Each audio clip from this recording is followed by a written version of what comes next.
Center Mimoy Tuzhar, the relation between exchange rate and trade flows of Myanmar and her major trading partner. Today, I'm going to present about the relationship between exchange rate and trade flows of Myanmar and her major trading partner, especially analysis by gravity model approach. Yeah, let me start my presentation. Yeah, this is the agenda of my presentations for today. And the first part is about introduction. And when we talk about the exchange rate indicator is one of the important economics indicator for managing the international trades and the crucial determinants of the country's economic health. So this exchange rate is the main reflects the benefits of the physical and commodity sectors, and especially create the competitiveness about in the relations of the global economy. This exchange rate policy suggests when one country have a round managed on the exchange rate region, it can face a major impediments and the deter in the improvement of economic performance. In Myanmar, management of the exchange rate is considered to be one of the major policy objectives to achieve a set of the diverse objectives of economic growth. Why? I'm sorry. Yeah.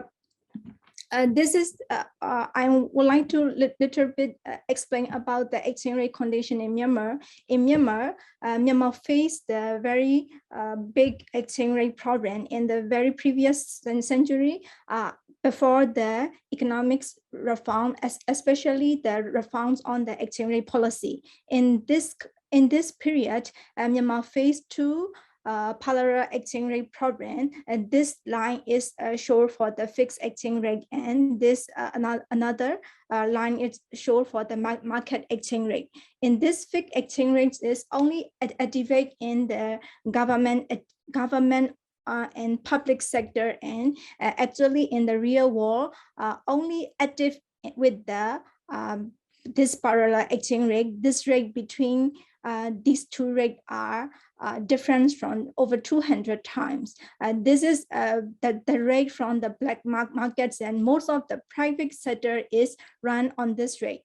So the Myanmar face many economics deters in the economics problems, and they reform in the after the 2012 the government. The new democratic government start to consider to reform the to repair these problems and reform the exchange rate policies.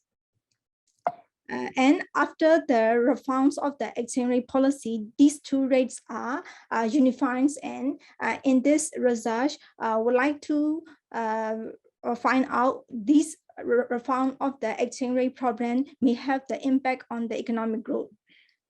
And this is the historical growth of the Myanmar, and you can see here it's the second military coup of the Myanmar, and Myanmar faced very economic downturns, and after this in this decades, although the Myanmar economic growth is higher, but most of the scholars doubt for this because this is unreliable data according to the Myanmar military. And this is the about the trade between the major trading partner. Amongst these are all major trading partner, the China and the Thailand have the very high economics partner with Myanmar. And the next, this part is for the research questions. Is the exchange rate risks impact on trade between major countries? And how exchange rate policy reforms impact on aggregate bilateral trade flows of Myanmar and its major trading partner? This is the main question of in this study. And the next is about the measuring the exchange rate uncertainty. There are among the methods of measuring exchange rate uncertainty and risks in this study using the GASH model to measure the exchange rate uncertainty of the country. And then the next is introduction about the gravity models of trade. In gravity models of trade, we can see the products of the countryside. When we most of the literature use to measure the countryside by product of their GDP and these products of the countryside is positively related with the trade. When measure the bilateral trade, there are, for example, in some research, they use the import data, export data or total trade. But in this study, using the total trade data. And this trade is positively related the countrysides and negatively related with this distance. And this is the extensions of the gravity model in this study. In this study, not only distance and the countryside, but also include the specific factors for the country.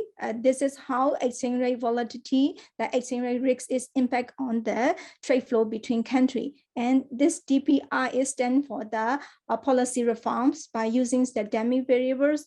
And this D border is these two countries is this a border or not? How this border condition is impact on the trade flow between two countries. And if the trading partner is the ASEAN, is this have a significant impact on the trade flow between these two countries? Or the next one is the classifications of the country. In the classification mean classifying the income rate. Is this a high income countries or the lower income country? The difference of these is how impact to the trade flow between these two countries. And this is the part of the technique of estimation. In the technique of estimation in this study using the panel data analysis, when we use the panel data, we have these three main estimation. First is the pool ORS and fixed effects and random effects. For the pool estimation, it have a weak points. We can't discard the times and individual effect. So because to overcome this pool estimation, we can use the fixed effect model. But in this fixed effects model, it's also have a weakness, and we cannot able to identify the impacts of time variance, such as in this study, the distance is like a time variance, and also for the dummy variables. And so to overcome these weakness, we can use the random effect model. So in the next part is the empirical results of the study. According to the pool panel data analysis, I analyzed all of the pool fixed effects and the random effects. And according to the Husman test, the random effects is more fixed with our model. So this is the results of the random effects model. In this, we can see the distance is have a negative relationships of the trade flows, and the size of the country is explain the positive relationship between the trade flow of the country. And here we can see the exchange rate risk and exchange rate volatility has a negative impact of the trade flow.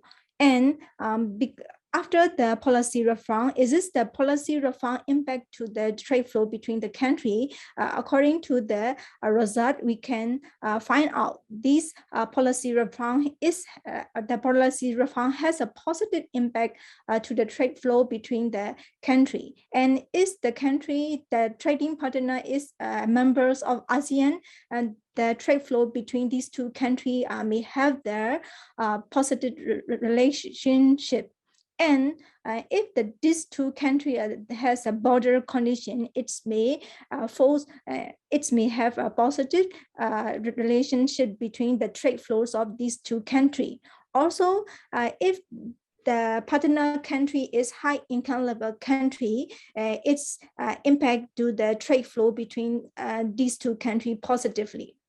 This is the concept and the summarizing findings of the results. When we looking at their significant level, apart from the distant, most of the results are significant, and it's mean this explanatory variable can explain our results.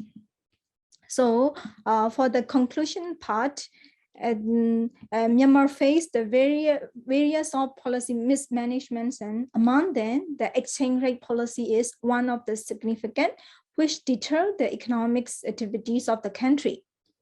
And according to the results of this study, that we can point out exchange rate risks, exchange rate uncertainty is negatively impact on the trade flow between the countries. This is one of the an answer for our results question.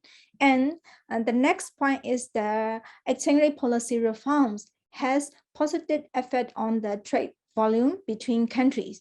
The effective and efficient exchange rate policy reform may increase the trade surges and hence it's also improve the economic growth of the country. So finally we can conclude that appropriate policies of exchange rate regions and management is one of the key role to consider in Myanmar economy to enhance her economic growth of the country. Thank you for your attention. Thank you, Major, for your wonderful presentation. Hello everyone, this is Isha Javed, and my topic of this conference is body-centric antenna for ISM band. And these are the contents that I'm going to discuss today. And the introduction portion is body-centric devices are one of the most attractive venues for the next wireless generation. And the need of body-centric devices has been increased because of the pandemic that started in 2019. And in the medical field, it is needed more and more. So over the past few years, an increasing interest in body-centric wireless communication has made this research field very popular. Wearable antennas are gaining popularity these days due to the attractive features, functionality, and applications. Planar, conformal, flexible, lightweight, low cost, and portable antennas are preferred for the wireless communication and sensing application. And because of the popularity, the body-centric devices has increased its shipment by the CAGR in 20 million units in 2015, and by 2020 it was $187.2 million. By 2025 it is expected to reach 520 million unit, registering a CAGR of 19.9%, and market values will reach $380.5 billion by 2028. So the body-centric antenna are gaining because of their miniature design and because of their compact design and their functionalities. All of the Presentation is not moving for the next slide. It's still in the first slide of yours. Please, can you check, rectify it? Yes. Arshit, am I audible? Yes, sir. Yeah, please. So is it visible? Yeah, now I can. Yeah, now it is moving. Thank you. Okay. So antenna in wireless field, you can see that in hospitals we can use the body-centric antenna for the remote healthcare monitoring. So this is a picture of how you can use antenna for the healthcare monitoring through the IoT. And next we have the literature survey about how I started this research. And these are all the papers, and there are different designs and materials used for the body centric antenna, and there have been some uh, research gaps that I have found.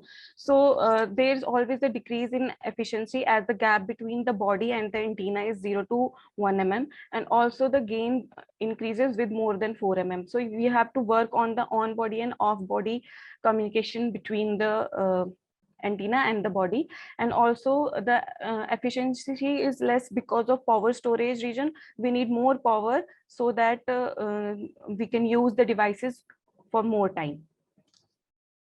And also the cost effectiveness, because if we want to use a better body centric device, it's very costly. So we have to work on the process of making that type of antenna design that is compact and also cost effective also. And the main objective of this is to design a antenna without edges, because all the designs that previously have been made mostly are having a design main drawback that they show edges. But when we fabricate the design, when we put it on a body or any in a fabric material, they show a bending and crumpling loss, which due to which we lose the efficiency of the product. So to improve the efficiency, I have designed the product in a different shape that will not have any bending and crumpling effect.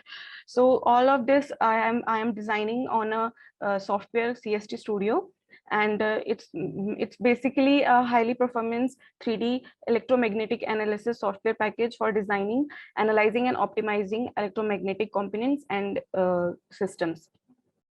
And it gives us accurate results.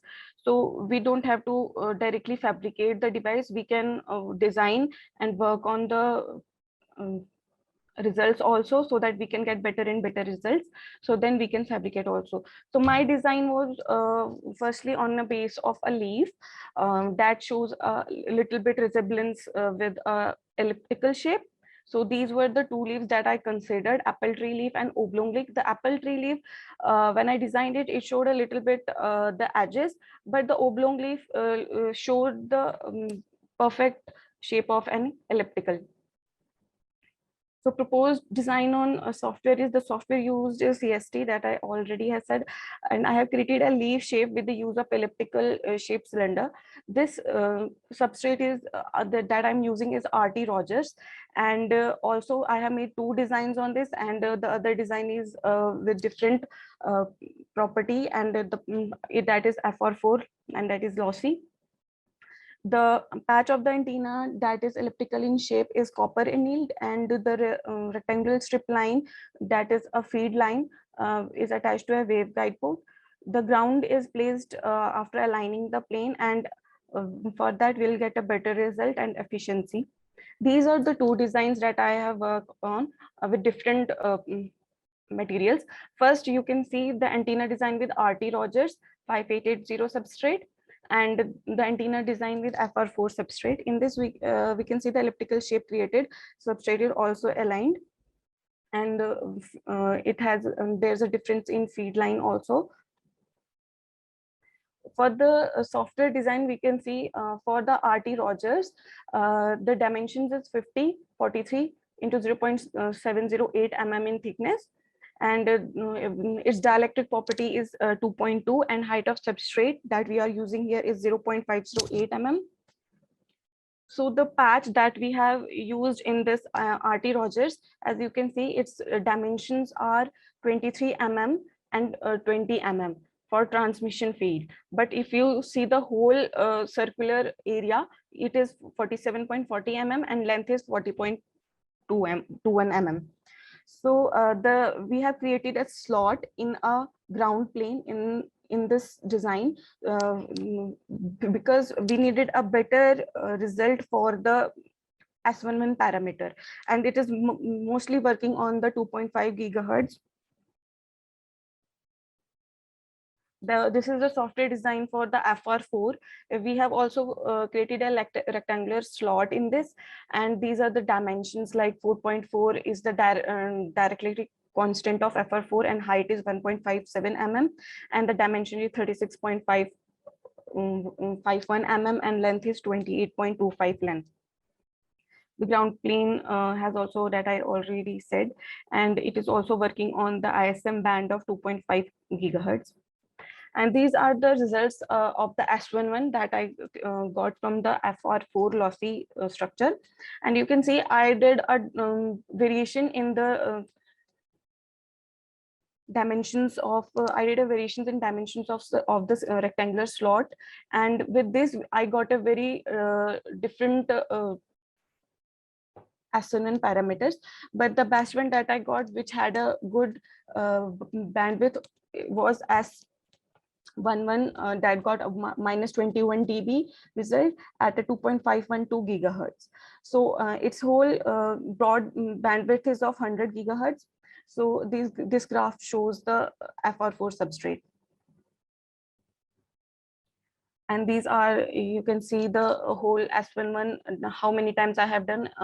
It was done more than 11 times, but I have only shown a result of only 11 times. As you can see, the first time it was changing like this, so that I can get less than minus 10 dB. Then after the 8th time I got minus 10. Then after I changed the whole dimension, and at S11 10th time I got minus 17, and S11 minus 21. These were the result for FR4.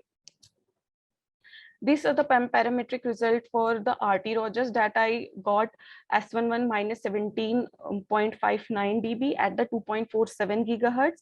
I'm still working on this and with it I wanted to say that this design mostly will help in the medical field. You can design it in different materials also. As I have used RT Rogers and FR4, we can use make it as a textile based also, which will be very helpful in the medical field if we will use those design in a hospitals that provide the hospital gowns. You can make it look as a hospital logo, so no one will know that it is for a, it will work as an embroidery, but it will be an antenna. So in defense field, we can also use this for a secret and for the tracking process, and for the defense use. And this, I'm still working on the simulation process. The current result are at a frequency of 2.4 gigahertz to 2.6 gigahertz. The leaf shape antenna with RT Rogers has a frequency range in the simulation design of wearable applications. Fabrication of these designs are still in process, and this design will be that I always said as embroidery on hospital gown or in the defense field too. Also, this antenna design is made to maintain the rational gain or of antenna for the successful communication. And also for this antenna that I said, the body efficiency, we have to work on the SAR also, specific absorption rate, because of the radiation that is created by the antenna. It doesn't affect the body of a human being, so we have to work on that. And also the field monitors that we have to use for its further results is E field and H field and far field, that will be for the radiation process. And that's all. And this is the summary of how I did, and I still have to work on the fabrication. And these are the references. Thank you very much. Thank you for your presentation.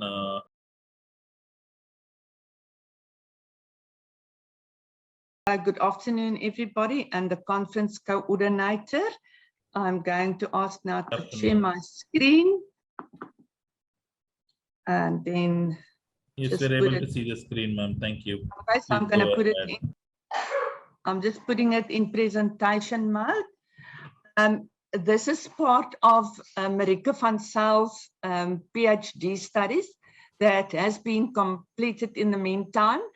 And I was one of the study leaders, and it's factors impacting effective management in the public service of South African and some lessons from Canada. So we made a comparison.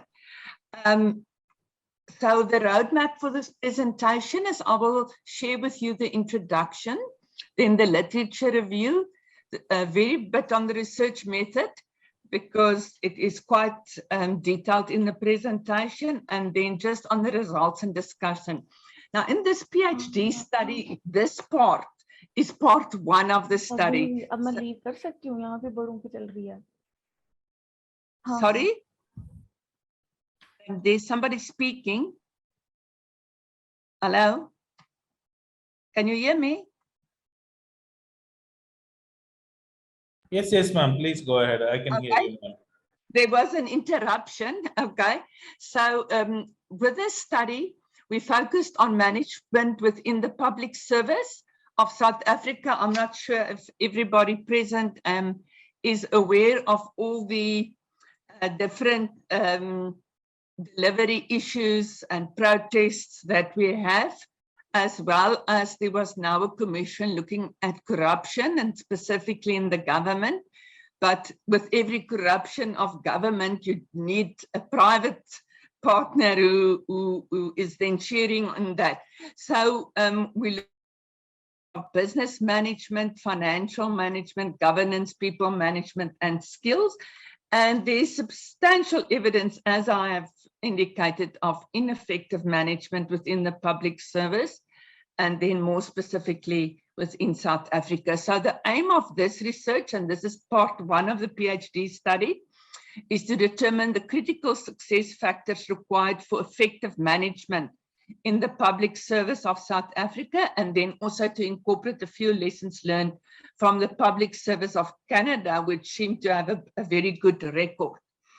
So the focus was then on improving management, and the end result of the PhD will be to establish a management model, which is now not part of this presentation. So we looked at the literature review, and in this review, we wanted to identify the factors and sub-factors that contribute most significantly towards effective management in the public service.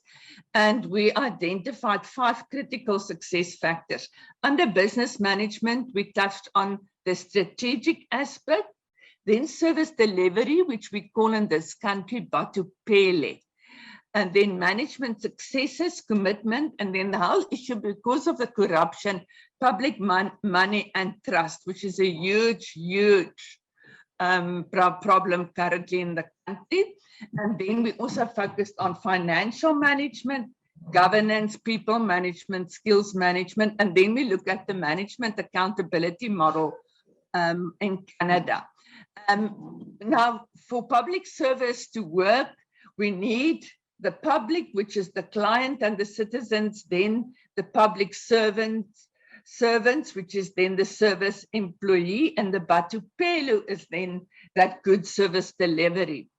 And we've got the constitution. I think in our country, we have one of the best constitutions worldwide, internationally recognized. The problem is with the implementation. And then we've got the taxpayers, and then the contract of employment. I'm sorry, it went to the wrong one. Let me just continue. The research method, we looked at a sequential mixed methods approach. And we concentrated on the public service environment, which is very complex in nature and multi-level oriented. We compiled and established a 25-point questionnaire, which we constructed from literature, but we did a pilot to just make sure that it is something that's feasible. And then at the end, we had for this part of the study, 151 respondents who completed the questionnaire, and the respondents was in the Department of Higher Education and Training and higher education institutions. Now, some of the qualitative results that we received from this target population is we identified 5 themes. The first one was high employee engagement, fosters a culture for job satisfaction. Then the leadership and management skills is very poor, so we need the development. And then also public servants require clear goals and training plans as empowerment strategies. That's not currently there. Also the work-life balance, I think with COVID and people working from home, the work-life balance really started not to get very good attention because people had to email and do things at all types of hours. There's also a lot of bureaucracy to get something approved. And especially now after the Zondo Commission with the corruption, everybody is so sort of hesitant with the financial aspects. Then the culture of respect in terms of ethics, and then harassment or discrimination that we need to make sure is not in the workplace. Then also the workplace well-being factors, psychological health, minimum work-related stress. And those are essential to achieve a harmonized work life. We found some similarities with the Canadian perspective and the South African perception regarding leadership development. And then we found that public servants, that theme is actually more associated with servantship, which is about the servant leader, which is well known to scholars in leadership. And then serving the public, which we talk about the Batupelu. And we found that that's actually not really under business management after we did the factor analysis, but we then clustered that with the governance factor. And yeah, so the next step of this study will then be to finalize the model, which we have now done, and that can be then done in another presentation. So thank you for the opportunity.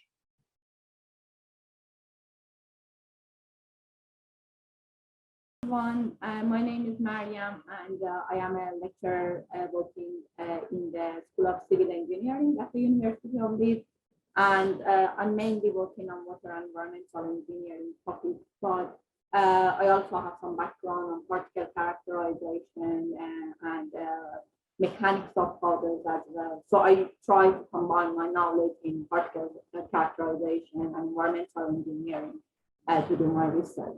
And so today I'm going to present you some of my results regarding analysis of oil content in emulsions using near-infrared spectroscopy. As you know, the robust monitoring of systems which are able to accurately monitor a large number of water quality parameters are really important. We've got lots of water quality parameters such as presence of suspended solids, dissolved solids, and presence of several chemical ions in the water. And especially among all of the water quality parameters, the measurement of chemical composition of water is really important. And among different chemical composition of water, we are very concerned about the presence of, for instance, oil in water. And this is very important to accurately measure and quantify the all ingredients in polluted water. I'll just give you an example of extraction of crude oil from reservoirs. When we extract the crude oil from reservoirs, we may encounter the produced water, which is very, we call it oily wastewater, and it contains lots of oil particles and other chemical composition. So if we do nothing and if we discharge them into the environment without any treatment and without accurate monitoring of the content, of course, we will pollute the environment. So it's really important that we accurately monitor, particularly inline monitoring of the process before discharging this kind of oily wastewater into the water. There are a number of methods in order to measure and quantify the chemical composition of water, and they can be classed into destructive or non-destructive techniques. And among all of these techniques, near-infrared spectroscopy is a very good tool because it's very low cost and it has a low cost and low maintenance cost, and it's very robust and sensitive for the analysis. And of course, the number of spectrometers are very high. For instance, we got lots of NIR probes that we can use for our analysis. We can have very massive kind of instruments that are very expensive. On the other hand, we have very portable sensors, such as the one that I'm going to present you today. So for instance, for my analysis, I use a portable NIR sensor, which is not very expensive. And as you can see, we put the sample inside of it. There is a light that goes through the sample. And here we've got the detector and the NIR probe that it can detect the transmitted light through the sample. So in that case, we are able to measure the intensity versus wavelength. And in that case, we can interpret the spectral data in order to measure the chemical composition of that sample.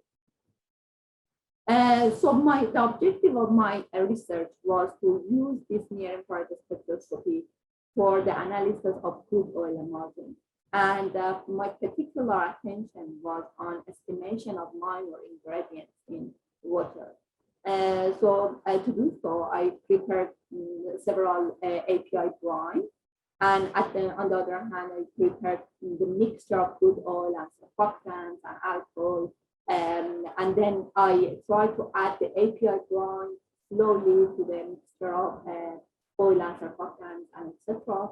So in that case, after shaping the samples and using the ultrasound mixing, I tried to disperse the oil content into the water. And you can see all of the samples that I produced. And if you want to see all the information regarding the composition of these different samples, you can see this table that you can see that I produced crude oil content, the fraction less than 10%, 10%, because I was interested in minor ingredients of oil and water. And you can see that even I've taken into consideration the very small amounts, such as 0.01% of these crude oils in the emulsion. So I tried to divide my samples into calibration and validation data sets. So I've used 4 of the samples for validation and the rest for calibration of my model. And for instance, here you can see the NIR spectra that I got using the macro NIR, and you can see how successful was this macro NIR for differentiating between different spectral pattern of different samples. And you can see that NIR spectra can shift upward as the amount of crude oil increases. So, and especially for the minor ingredients that you can see the spectral range here, you can see that this macro NIR was really successful in differentiating between the samples with very low amount of oil in the water. And at one stage before doing the analysis and obtaining the fraction of oil in water was doing the spectral processing before the analysis, because this is very important in thermometrics, because we need to remove the physical effects of the spectral. Let's say when we have different particle sizes, we have light effects and etc. It can affect the spectral adversely. And we need to use different methods such as SNV and scatter correction methods, derivative, or solid Goulet, and etc. in order to remove this physical phenomenon and signal noises and any scatter effects that will happen in spectral. So for instance, if you don't know about SNV is something that we get the average of a spectral divided by standard deviation. On the other hand, Savage-Goulet is another technique which is called for smoothing purposes, and in fact we fix the polynomial curve for a specified wavelength, and then in that case we can smooth the spectrum. So in the concept, the mathematical concepts behind each technique is different. And then after doing the pre-processing, I use and compare different regression analysis such as MLR, PCR, and PLS. And for MLR, as you know, it's a very simple linear relationship between dependent and independent variables. And using this equation, we're able to quantify the model coefficient. Using PCR, it's almost similar to MLR, but it has 2 stages. Before doing the MLR, we need to project the independent variables into a new space. And we obtain the score values by projecting that into a new space. And then we use that score values in order to obtain the model functions. And in the PLS is more complicated, and then not only we do the PLS and the PCA for the independent variables, but also we do it for dependent variables. So it's more complicated, and most of the time you can get more accurate results based on PLS. And here you can see the coupling, the performance of coupling between different preprocessing and models. And you can see that, for instance, for MLR, in spite of a perfect fitting for calibration data sets, because you can see determination coefficient is equal to 1, but the prediction capability of this model is out of range, and you can see negative values are reported for that, which shows the data very badly fitted using the MLR. But for PCR, in combination with statistical and secondary, we can see that the model accuracy is very fine, and the best result is obtained for PLS coupled with secondary derivative. And you can see that the determination coefficient not only for calibration but also for external variation is very fine. And if you are interested to see the comparison between experimental and model outputs, you can see these two graphs. The top one is for calibration, the bottom one is for validation of external data sets. As I mentioned, I used 4 different data for validation and the rest for calibration. And you can see that calibration and validation of MLR shown by this solid line don't follow the trend of experimental data very well, which is shown in the blue circle. But the calibration and validation of coupling between statistical and PCR shown by dashed line, and also the secondary derivative and PL shown by dot line, they do follow the trend of experimental data relatively well. So for the conclusion, it's sometimes difficult to give a definite answer about which pre-processing and which regression model is good for the estimation of oil components in water. And I've looked in my paper, I've included several studies showing that each study shows a different coupling between the pre-processing and regression models for estimating their oil in water emulsions. So I think the pattern of light effect, the pattern of particle size, the scatter effect that is obtained from droplets, and even the resolution of the NIR spectroscopy that all impact the data, the spectral pattern. So it's really important that for any emulsion chart, we need to find the best coupling between the pre-processing and regression model. So in that case, we are able to calibrate our system well and estimate the emulsion very accurately. So in my case, the best prediction, as I mentioned, was obtained for PLS and coupled with second derivative. Okay, so that's it, and this is the end of my presentation. And if you have any questions, I think now I need to stop my. Thank you, Mariam, for your wonderful presentation.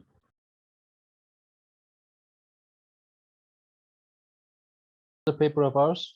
Yes, please go ahead. We have used image processing techniques for predicting the denim fabric image using the production parameters. My name is Orbay Şimşek. I will be presenting this paper. We all know denim fabrics. Actually, maybe most of us are wearing now. They're widely used in clothing sector, and they are durable products. They are mostly made of cotton yarns, but there are some other materials like lycra, polyester, flax, and etc. for producing the denim fabrics.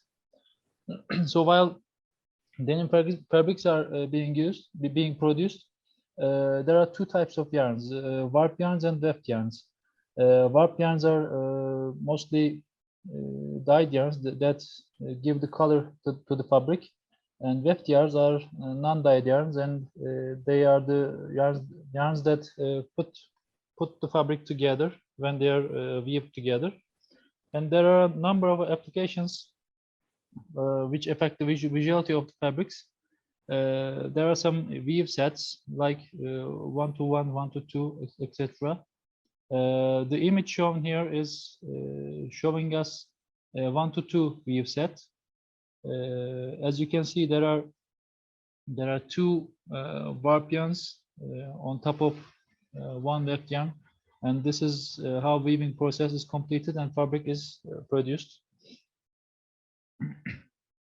So although the fabrics are used, the warp yarns are considered to be usually dyed using indigo dyes. There are some other dye stuffs that can be used too, but in general, warp yarns are considered as dark colored yarns, and weft yarns are considered as light colored yarns, mostly white yarns. So this is what we consider when producing the image of the fabric. And when for image processing, we used OpenCV library of Python. So as most of the listeners may know, 255 represents lighter shades of colors, and 0 represents darker shades of colors. And 000 is a black color, and 255s are white colors, and there are some color samples as you can see on the screen. This is what we considered when producing the image of the fabric.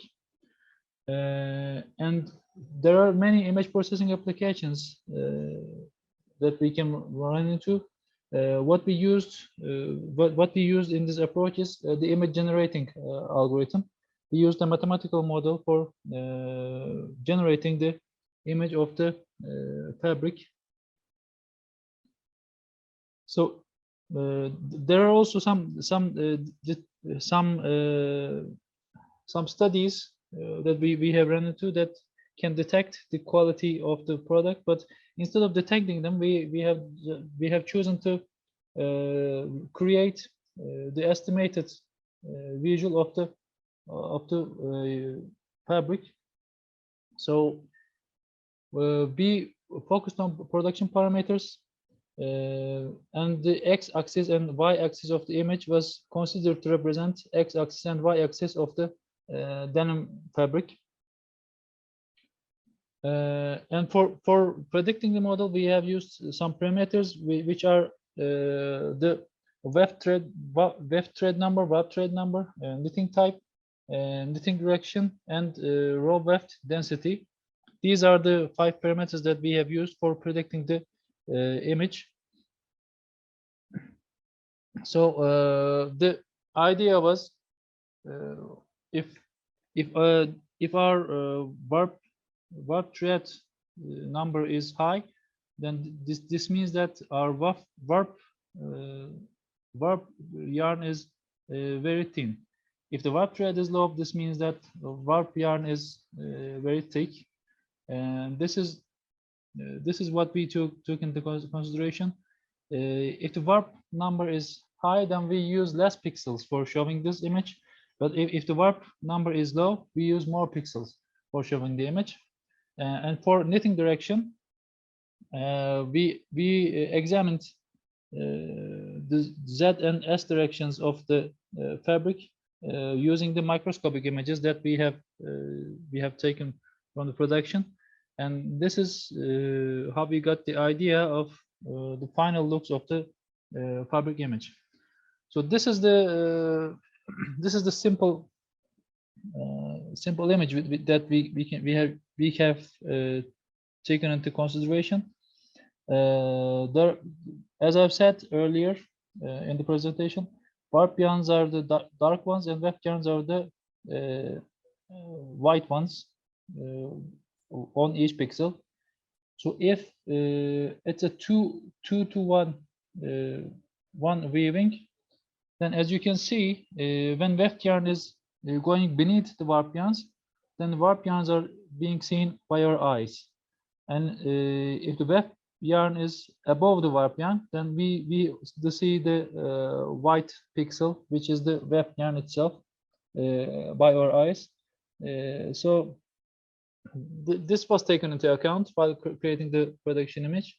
And we have formed a mathematical model, and this can make the denim fabric image to be created and compared to the others. So the fabric images that we have taken photos of was 2,840 pixels in width and 2,880 pixels in height. So this is why we have created an empty matrix with these X and Y axes, and we have filled the matrix by using our mathematical model. So this is the procedure codes that we have used.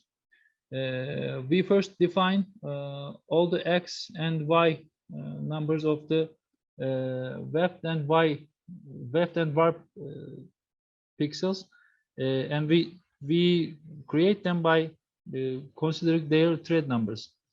And first thing we do is creating an empty matrix, and then until the web number pixels is reached, we draw the selected pixels with light colors. And after we reach that, until we reach the warp number pixels, we draw the selected pixels dark colors, and we continue this iteration until we obtain the final image.